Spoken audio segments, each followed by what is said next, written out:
Así que bienvenidos y bienvenidas a Teología de la Cultura, clase número 4 de Teología Contemporánea 2.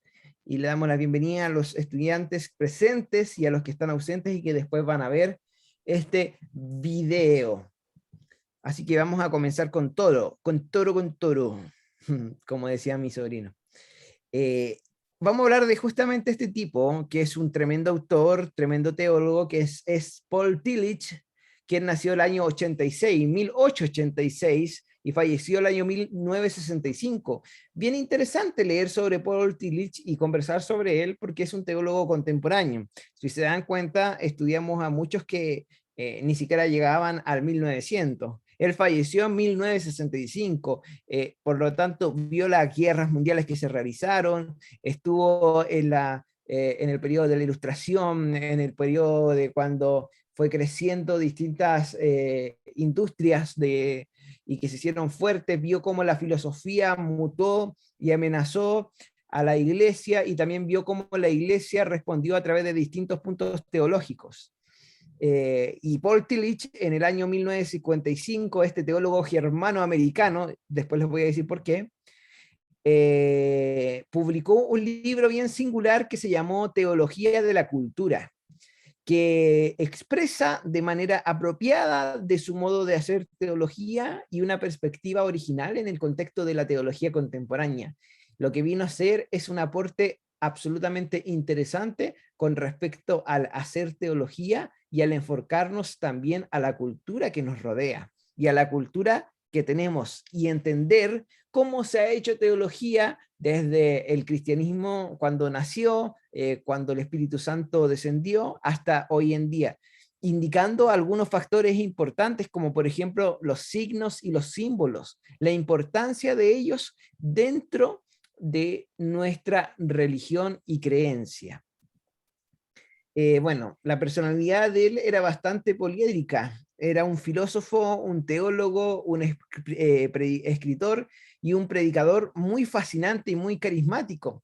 Era muy educado en los valores prusiano-burgueses, y él descubre el socialismo como un contramovimiento frente al espíritu de la sociedad burguesa, convirtiéndose en uno de los principales representantes de lo que le podemos llamar socialismo religioso, e incluso en el guía intelectual del Círculo de Berlines de este movimiento, que iba consolidándose tanto en Alemania como en Suiza. En el ensayo Cristianismo y Socialismo del año 1920, Tillich afirma lo siguiente: cristianismo y socialismo no es solo un problema de análisis comparado de conceptos, sino una voluntad, una síntesis creadora, una inmersión en la inmensidad de espacios desconocidos.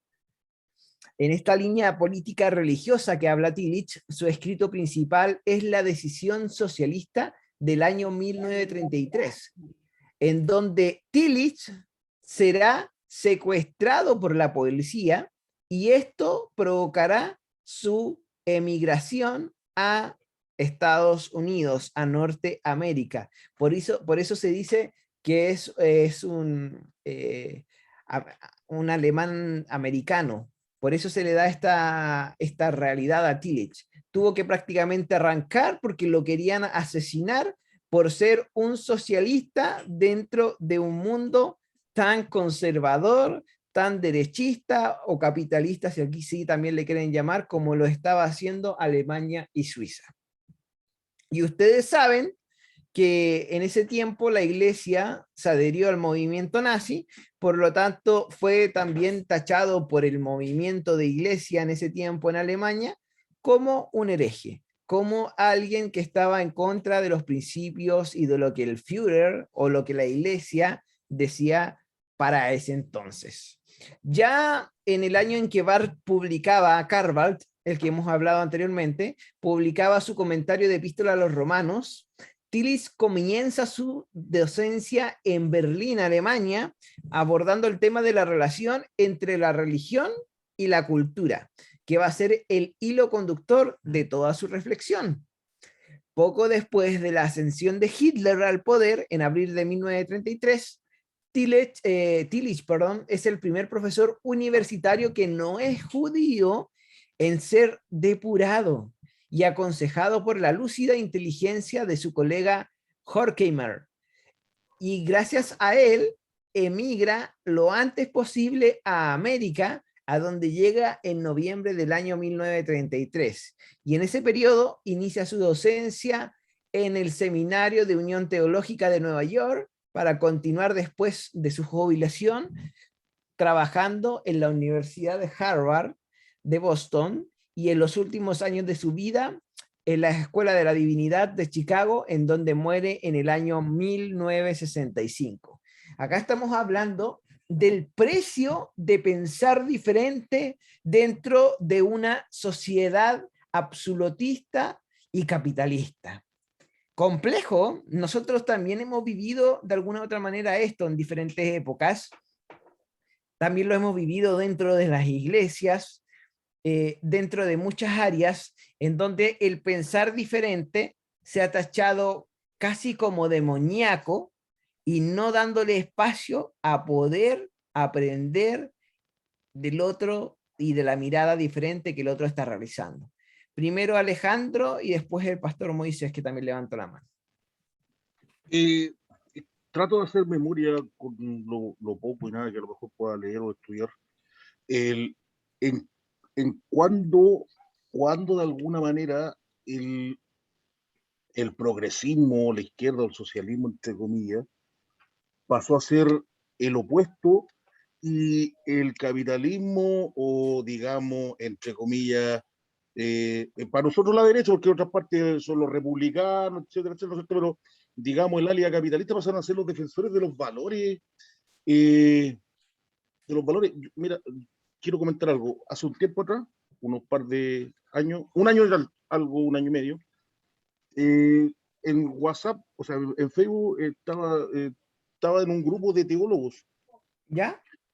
con los cuales leíamos, compartíamos, había análisis de todo el tema, y había uno con el que siempre, de alguna manera, yo conversaba. Una vez hice una cosa, no una crítica, sino que un comentario de ahí, aprendí que nunca más tenía que hacer eso, así que nunca más, porque como 5 o 6 como que me taparon, así me taparon, ya, y me cayó, y después con el, digamos, con el, entre comillas, con el que más se podía conversar, hablamos pero por interno. Y yo ¿Ya? solamente le exponía mi tema de qué es lo que tenía que ver con, porque habían dos temas que discutíamos: el tema de la protección de la infancia, en este caso, porque hablábamos de la ley de protección de la infancia del Estado, del gobierno. Y yo decía de que no veía con buenos ojos lo que era la progresión de la autodeterminación y quitarle el derecho preferente a los padres de la educación. Esos dos puntos. Pero que yo me oponía bajo ese, y que a la vez votaba apruebo, pero perdón, rechazo, pero básicamente por un tema que tiene que ver con, no porque esté en contra de cambiar la Constitución, sino que básicamente porque creo de verdad de que hay un Congreso en otro Congreso, y básicamente por las cosas que están pasando ahora, porque se desvió toda la atención, y yo creyendo de que pudiendo reformular ciertas cosas perfectamente se podían cambiar. Ya, pero esa es la discusión. ¿Y qué sucedió? De que él me dio argumento al cual llegamos, es bastante interesante. Me decía de que en la Biblia, o sea, no es que Jesús haya sido socialista, por ejemplo, pero de que se hablaba harto más de justicia, por ejemplo, que de amor. Y claro que yo, buscando, leyendo, claro, Por se, supuesto. la palabra justicia más que amor, lo social más que amor.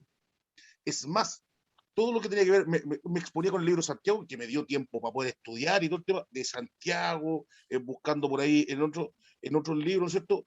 Hablaba más de lo que tenía que ver con la sociedad y ciertos derechos y ciertas cosas que hay que proteger, que la iglesia tiene que, más que de conversión, por ejemplo. Claro. Eso me dejó pensando. Y claro, ahora reflexiono desde cuándo el capitalismo, ¿no?, cambió. Ahora, no es que, de verdad, yo tengo mi opinión política.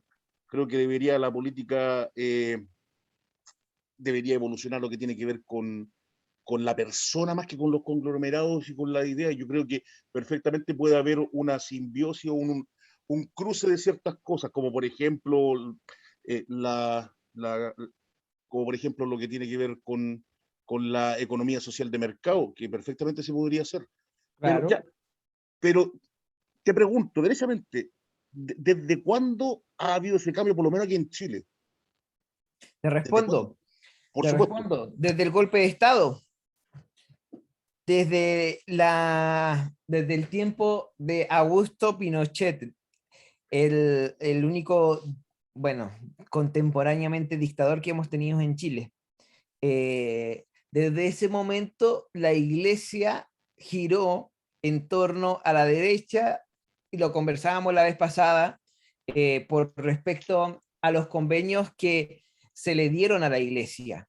Convenios como, por ejemplo, el Te Deum evangélico, convenios, por ejemplo, el no molestarlos en sus cultos y dejarlos en libertad, convenios, por ejemplo, en cuanto a recursos económicos a la Iglesia Metodista Pentecostal Evangélica de Chile, conocida como JBH, eh, recursos millonarios y declararla como patrimonio nacional para recibir aún más dinero. En ese entonces la iglesia dijo, tenemos que ser derechistas, y comenzó a entrar el capitalismo. Por supuesto, dentro de todo esto complemorado, perdón, hubieron iglesias que no estuvieron adherentes, pero fueron el mínimo. Y se comenzó a masificar, así como se masificó el mensaje de que Chile sería para Cristo, que hay que reconocer que en esa misma época tomó bastante revuelo y se dio a entender que era necesario pasar por esto para que Chile fuera para Cristo. Hoy día, el año 2021, me atrevo a decir que estamos mucho más lejos de que Chile sea para Cristo que antes de comenzar el golpe de Estado o comenzando el golpe de Estado. En los tiempos de Canut de Bont, los cristianos en Chile protestantes, en su gran mayoría, tenían una inclinación socialista más que derechista o capitalista. E incluso el comunismo no era mirado con tan malos ojos como es mirado hoy en día.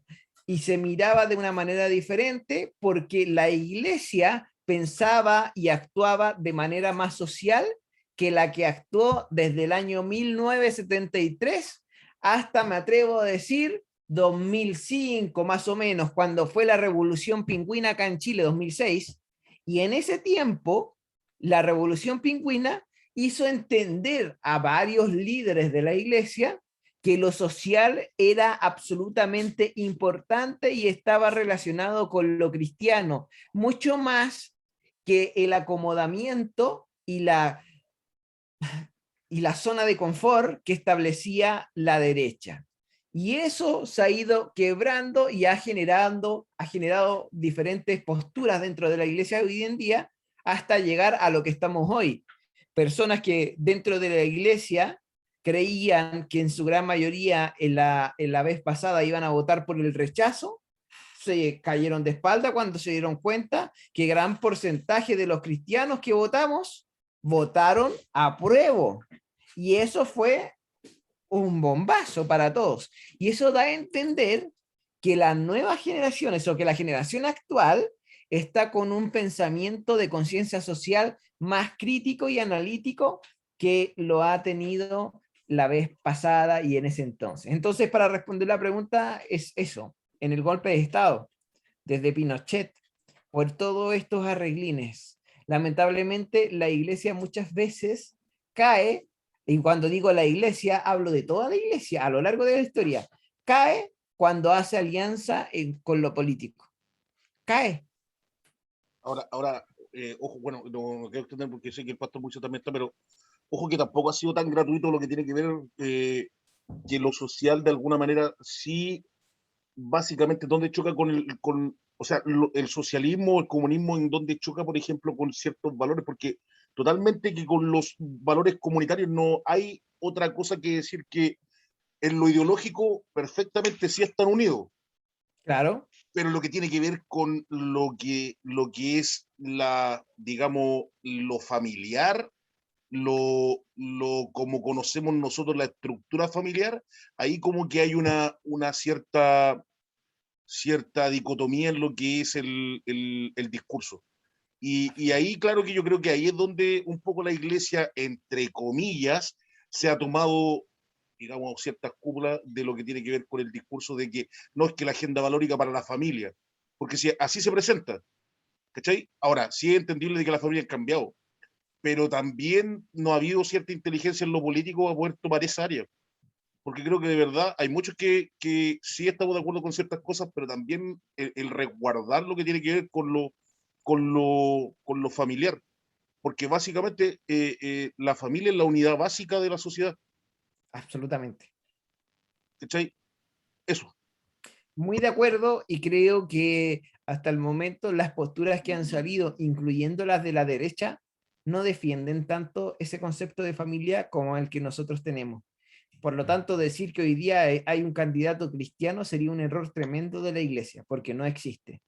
Hay alguno que puede ser menos malo para nosotros, pero no que es cristiano, para nada. Pastor Moisés. Danielito, yo ¿Sí? más que dar a entender algo como lo hizo Alejandro, era la pregunta que usted se acordó ahí en lo que estaba repasando. La pregunta es, ¿por qué la iglesia se unió al grupo nazi? Claro, se unió porque entendieron de alguna u otra manera que con este movimiento iban a poder unir a la iglesia, iban a poder ser o mostrarse como los elegidos y estar en un estatus posicional mucho más alto del que estaban hasta ese entonces.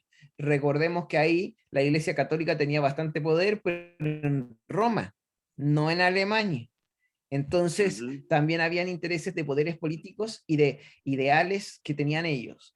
La semana pasada conversábamos que varios teólogos importantes, como Karl Barth, entre otros, estaban en total desacuerdo con la postura de la iglesia de poder apoyar al movimiento nazi, sabiendo lo que iban a hacer y sabiendo lo que tenían que profesar.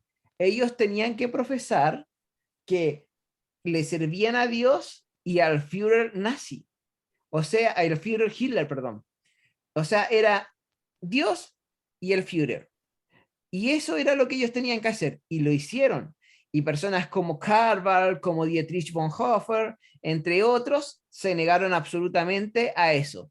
Por consecuencia, Carval se tuvo que ir de Alemania a Suiza y Dietrich Bonhoeffer fue tomado preso y lo asesinaron un par de días antes que el régimen militar nazi muriera. Y es muy fuerte eso, porque de verdad fue un par de días antes. Los que mataron a Dietrich Bonhoeffer sabían que el Führer iba a caer y aún así lo mataron. Eso es crueldad absoluta. Sí, pero ahí hubo, es que se ensañaron con él, los de la, Sí, bueno, no vamos a hacer spoiler para los que no lo han visto, pero se ensañaron con él. por su Ojo que relación. sí, lo presionaron a la iglesia de cierta manera también, en el sentido de que si no, no podían hacer cultos, si no, no podían enseñar, si que antes de no veneraban, digamos, lo que tenía que ver con la iconografía y la imagen del Führer. Así que muchos vieron el mal necesario pues, para poder seguir con su estilo de vida. Dijeron que eran así, pero nunca se dieron cuenta lo terrible que era. Nunca se imaginaron en un comienzo, y yo lo creo así, que el movimiento nazi iba a asesinar a tantos judíos, por ejemplo. Y eso fue una matanza tremenda. Y no solamente a judíos, polacos, entre otros, muchos más. Nunca lo imaginaron. Pero la iglesia tiende a simpatizar con estos tipos de movimientos que parecen ser más radicales cuando se les da la mano. Históricamente ha sido así. Comenzamos con Constantino y el imperio romano apostólico en ese tiempo. Después seguimos con varios otros más, llegando incluso a este movimiento nazi. Por eso es que hoy en día, cuando el cristianismo o personas cristianas generan una alianza con partidos políticos que son más radicales, hay que tener cuidado, porque la historia ya nos ha mostrado el desenlace que puede tener. Danielito, ¿Sí? y en base a eso, hoy día no nos está pasando lo mismo con la iglesia evangélica, con el Estado, ¿Ya? ¿En qué sentido? A ver. cuando, cuando no sé, pues necesita, a ver, presentemos un proyecto, necesitamos comprar instrumentos para la iglesia, ¿Ya? presentemos un proyecto al gobierno para que, porque hay mucha plata en el gobierno y o en el Estado y aprovechemos esa plata. ¿No será que de pronto nos estamos metiendo ahí también en terrenos que queremos hacer ahí, como le dijera, enlaces con el Estado? Sí, tiene que ver eso porque muchas veces, querido pastor, y de hecho me atrevo a decir que todas las veces que un político entrega algo, va a cobrar ese favor de vuelta. Y ese favor Exactamente. de vuelta tiene que ser con votos, tiene que ser con apoyo, tiene que ser con todo eso.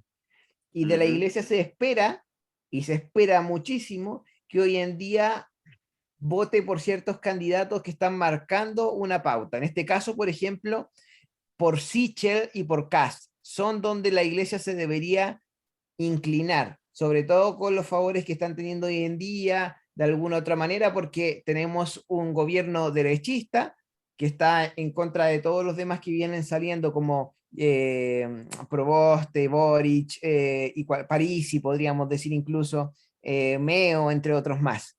Eh, pero, pero sí, tiene que ver con eso, pastor.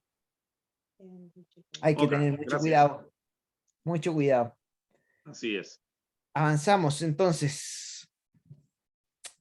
La división del camino biográfico, intelectual y espiritual de Paul Tillich en dos periodos fue el siguiente: periodo alemán, 1986 a 1933, y periodo americano, 1933 a 1965. La teología de la frontera de Tillich se evidencia sobre todo en la relación instituida por él entre la religión y la cultura secular, y en el método sobre todo de la correlación constantemente practicado en la teología sistemática. Tillich percibe que el problema teológico y cultural era el de sanar la discordia entre la religión y la cultura social, entre esa separación que se originaba entre lo religioso y lo secular. De hecho, hay que entender que no existe lo religioso y lo cultural, o lo espiritual y lo secular. De alguna u otra manera, deberíamos nosotros entender que todo es espiritual en ese sentido. Yo lo que hago, mi trabajo, mis compras, mis negocios, en todo ese aspecto debería estar mentalizado que es espiritual. Pero nosotros solemos dividir lo espiritual de lo secular y cometemos un error y no nos damos cuenta que a la misma gente que llega le hacemos ver que existen dos formas de ver la vida, espiritualmente y secularmente. Tremendo error, porque así tienen caretas y algunos dicen, ok, ahora me disfrazo de espiritual, me saco esta espiritualidad y ahora soy secular y hago todo de manera secular. Conflicto tremendo. Paul Tillich dijo lo siguiente: la teología, que desde hace unos 200 años se encuentra en la desdichada pero necesaria situación de quien defiende una postura en definitiva insostenible y se ve forzado a ceder una posición tras otra, debe pasar nuevamente al ataque, debe salir de la defensa o de la defensiva que tiene como actitud y volver al ataque. La teología vencerá porque la religión, como dice Hegel, es el principio y es el fin de todo. Y es igualmente el medio que confiere vida, animación y espíritu a todo.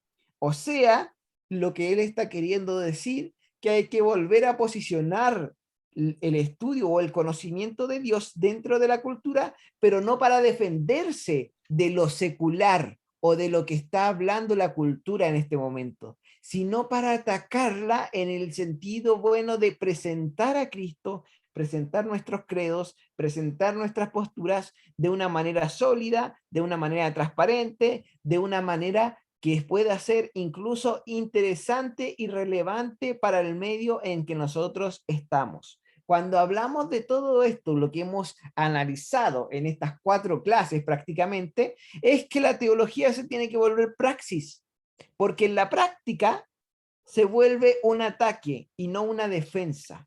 De hecho, si puedo citar al gran Marcelo Bielsa, él decía que la mejor forma de defenderse es atacando.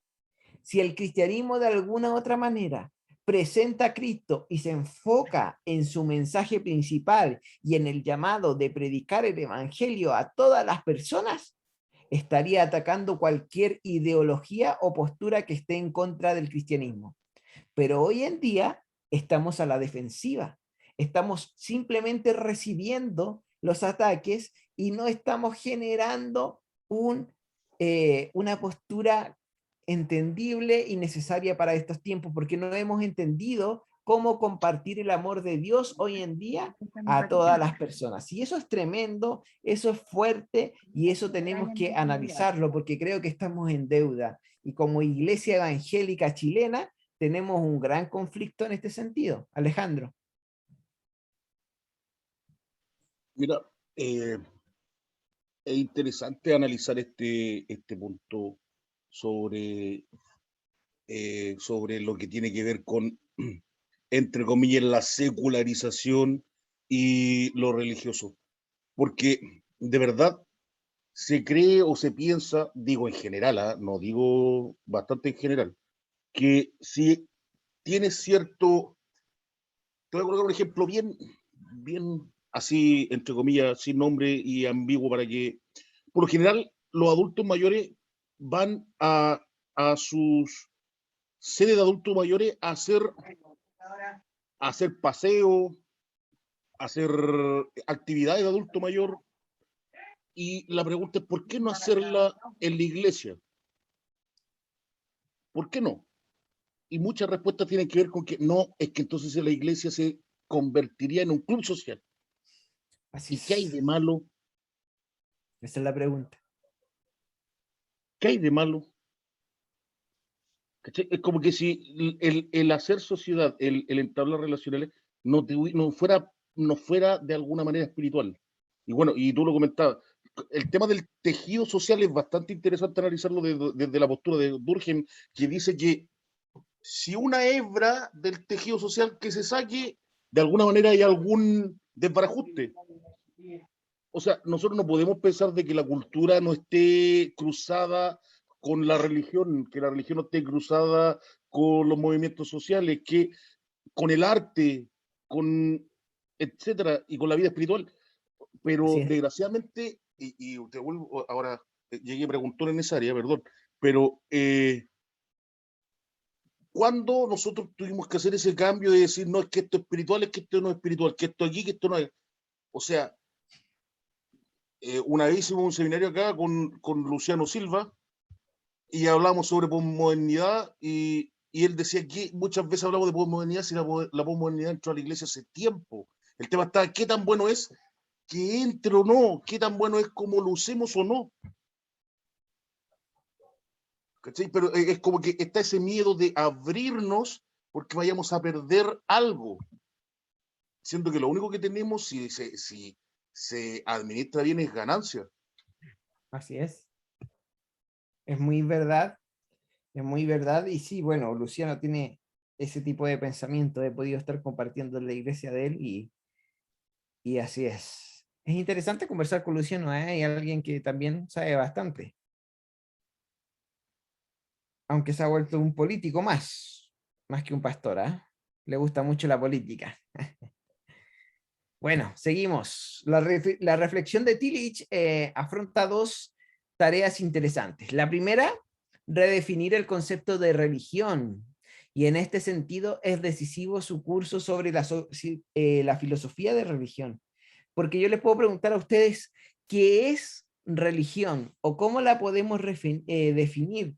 Y comúnmente definimos la palabra religión casi de manera despectiva y no entendemos que la religión es un credo en un ser superior y que nos lleva a alinearnos a sus formas de comportarse y a las ceremonias de oración y de, entre comillas, sacrificio ante esta deidad. Finalmente nosotros somos religiosos. El tema es que hemos llevado la religión a una parte que tiene que ver con el tradicionalismo, con la misma forma de actuar dentro de una liturgia, y eso nos ha encerrado con este tipo de concepto. Pero lo interesante de Tillich es que nos invita ya desde el año 1925 a que pudiéramos redefinir el concepto de religión. Creo que hoy en día las nuevas generaciones no entienden para nada esto y lo único que han hecho es colgarse de que los religiosos son los tradicionales. Yo no soy religioso porque no soy tradicional. Yo tengo a Cristo como un estilo de vida. Tremendo error técnico, porque justamente tener a Jesús o a Dios como estilo de vida es ser religioso. Hay una contradicción tremenda en la frase que dice Jesús no es religión, Jesús es un estilo de vida. Porque Jesús es religión y que fuera religión es mi estilo de vida. Entonces tenemos un conflicto y Tillich lo presenta bastante interesante. Y lo segundo, la segunda tarea que afronta es mostrar la interdependencia entre la religión y la cultura, como hacen muchos de sus ensayos, que son los más representativos de los cuales se recogen en la teología de la cultura. Esta teología remite a la filosofía de la religión y esta última, la filosofía de la religión, define el marco conceptual en el que se inserta la teología de la cultura. Para Tillich, la religión es una dimensión necesaria de la vida espiritual del hombre. Debemos tener en nuestras vidas religión. Y si ustedes me preguntan si Chile es religioso, yo les advierto y les digo desde ya que sí, que somos muy religiosos. Quizás no por Dios, pero sí por un equipo de fútbol, sí por un cantante, sí por una banda, sí por un evento, sí por muchas cosas. Hay mucha religión en medio nuestro. La religión es una dimensión necesaria, Tillich lo dice, pero no es una función especial, ni tampoco es una actividad distinta, ni es un aspecto particular de la vida espiritual, sino que la dimensión de la profundidad de todas las funciones y las actividades. La religión se manifiesta en el ámbito de lo moral, bajo la forma de la seriedad incondicionada, de la exigencia moral, en el ámbito del conocimiento, bajo la forma de la búsqueda apasionada de la realidad última, en el ámbito de la estética, bajo la forma del deseo ilimitado de expresar el sentido último de las cosas. La religión es una dimensión muy necesaria.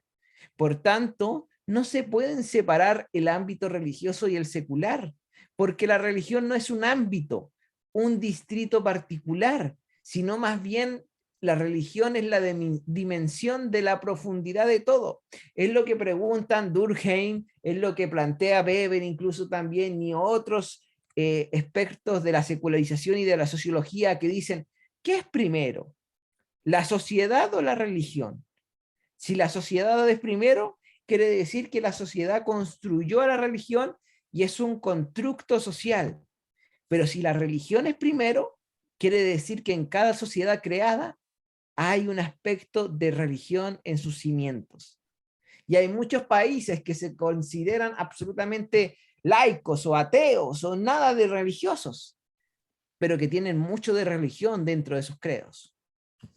Tillich, en este aspecto, no acepta, pues la posición barthiana y dialéctica que contrapone en este sentido la fe y la revelación a la religión.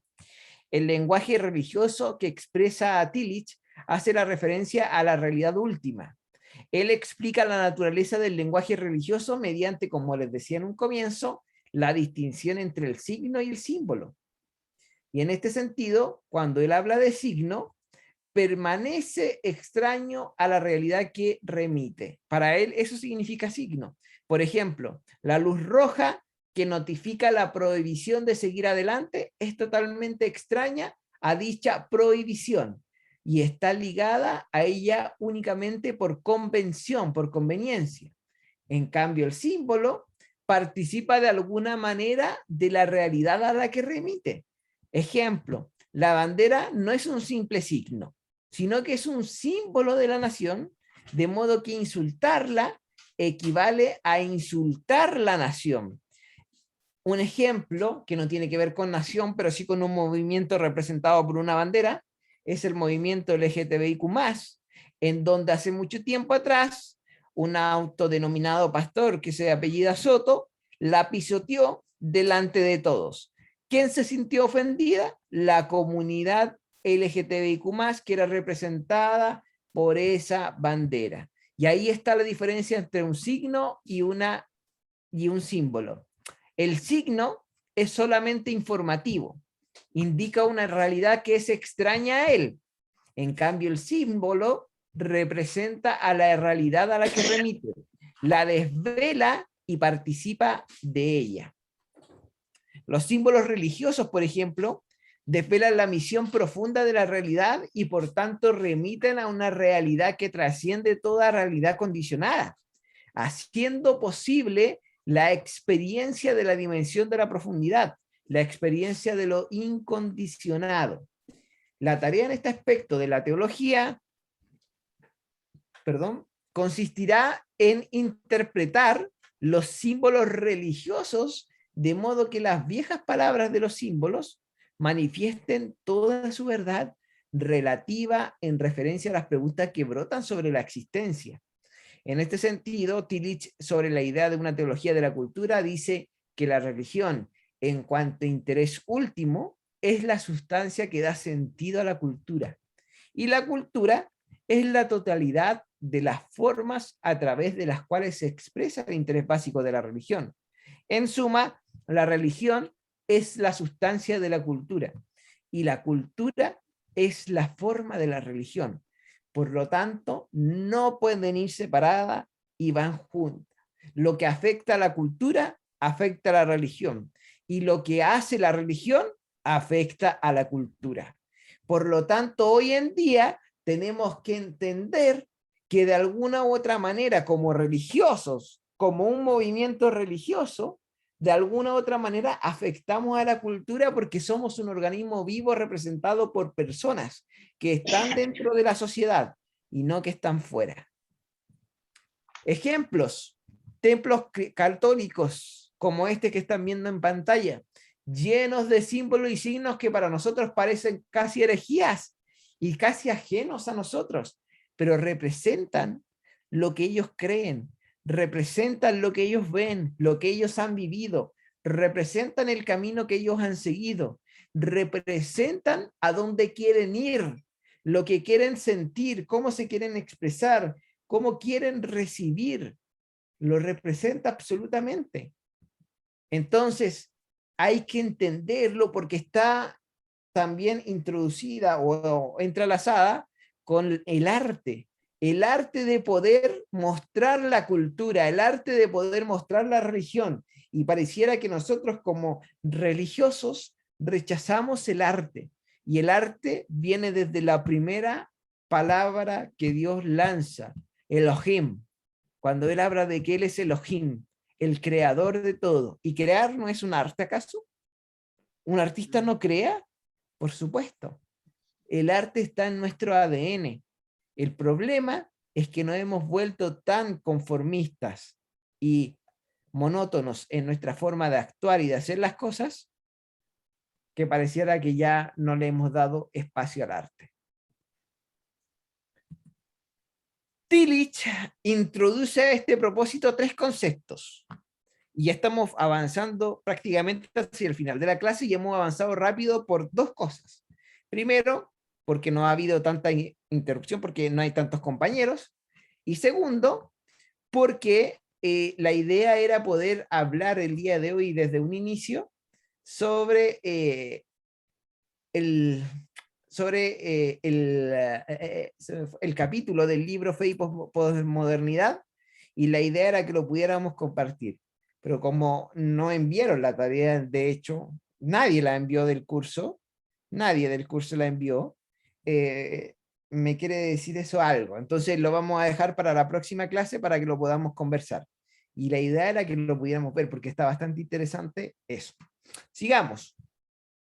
Entonces les decía, Tillich introduce a este propósito 3 conceptos claros: autonomía, heteronomía y teonomía, que interpretan de distinta manera el problema del nomos, es decir, de la ley de la vida y sus manifestaciones.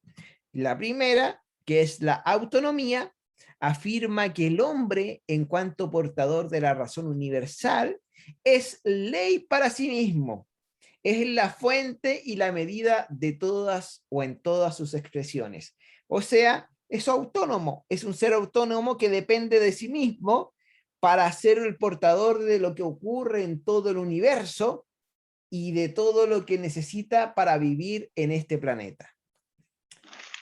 La heteronomía, que sería la segunda, afirma que el hombre, en cuanto incapaz de actuar según la racionalidad universal, debe someterse a una ley extraña y superior a él, porque para él es necesario siempre tener una deidad, ya sea religiosa, sectaria, etcétera, pero siempre una deidad, que incluso puede ser un hombre o una mujer, pero una deidad al fin y al cabo.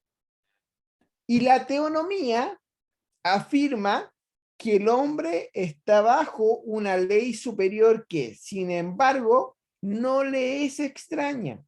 En este caso, la ley superior es al mismo tiempo la ley más profunda del hombre, la que radica en ese terreno divino que es el terreno propio del hombre y que es muy interesante de poder estudiar y de poder analizar. Una cultura que es autónoma es una cultura secularizada, desarraigada del fundamento y está vacía de sentido. Una cultura heteronoma es una cultura eclesializada o ideologizada en cuanto a la cultura y está endurecida en cuanto a sus contenidos. Y una cultura teonoma expresa en la autonomía de sus formas un contenido religioso que es fuente de creatividad y que da significado, que de alguna otra manera viene siendo lo que nosotros como iglesia deberíamos creer.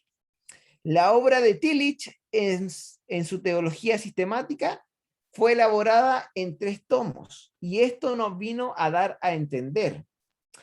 No pretende la teología sistemática ser una suma que trate explícitamente todos los problemas reales. Sin embargo, lo que hace la teología sistemática es afrontar orgánicamente ese abanico de problemas que preocupan al hombre en su situación concreta y que exigen una respuesta. Y justamente esto es lo que nosotros hoy día estamos llamados a hacer con nuestra teología, con nuestra Biblia, con nuestra iglesia y con nuestra interpretación de lo que dicen las Escrituras. Estamos llamados a dar una respuesta. La pregunta es, ¿respuesta tenemos a lo que ocurre en la sociedad? ¿Tenemos una respuesta para el aborto? ¿Tenemos una respuesta para el movimiento LGTBIQ+? ¿Tenemos una respuesta para la adopción homoparental? ¿Tenemos una respuesta para la eutanasia? ¿Tenemos una respuesta para las crisis sociales que existen hoy en día? ¿Para las crisis de salud mental? ¿Tenemos para la crisis sanitaria que existe también hoy? ¿Hay una respuesta? La iglesia está llamada a dar respuesta, no a dar más problemas y a generar divisiones dentro de la sociedad. Estamos absolutamente necesitados en ese ámbito. Y creo que tenemos que tener una respuesta clara el día de hoy. Denme un segundo, espérenme un segundito. Ay, ya, ahora sí. Estaban tocando la bocina afuera, pensé que era aquí en la casa. Bueno, Paul Tillich, en su libro Teología Sistemática, volumen 3, dice lo siguiente, dice que la práctica es el método de la correlación y es la que distingue, a esta teología sistemática de otras presentaciones globales de la verdad cristiana que se entienden prevalentemente como una dogmática de la Iglesia, como la dogmática eclesial de Carval, como la dogmática de Emil Brunner, mucho tiempo después. Tillich se mueve entre la neoortodoxia y el racionalismo, y lo que hace es tratar de abrir con una estrategia de ataque una nueva vía para sacar a la teología de su aislamiento. Es una teología en pugna con la cultura. Creo que hoy en día estamos, de verdad, con este texto necesitados de poder entender que el cristianismo se debe presentar a la cultura.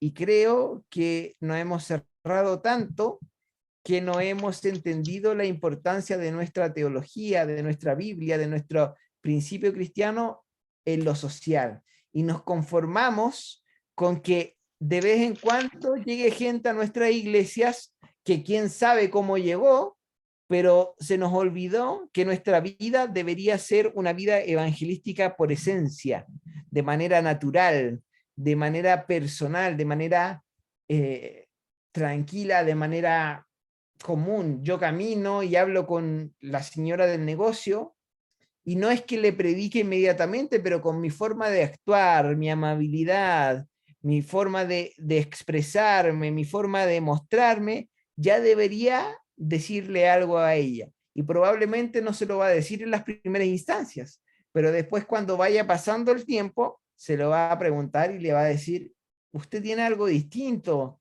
usted es diferente a los demás, ¿por qué? Y quizás ahí se presenta la mejor oportunidad de compartir el amor de Dios que hay en nosotros. Eso era lo que les quería compartir el día de hoy, pero no era toda la clase, yo ya se lo expliqué.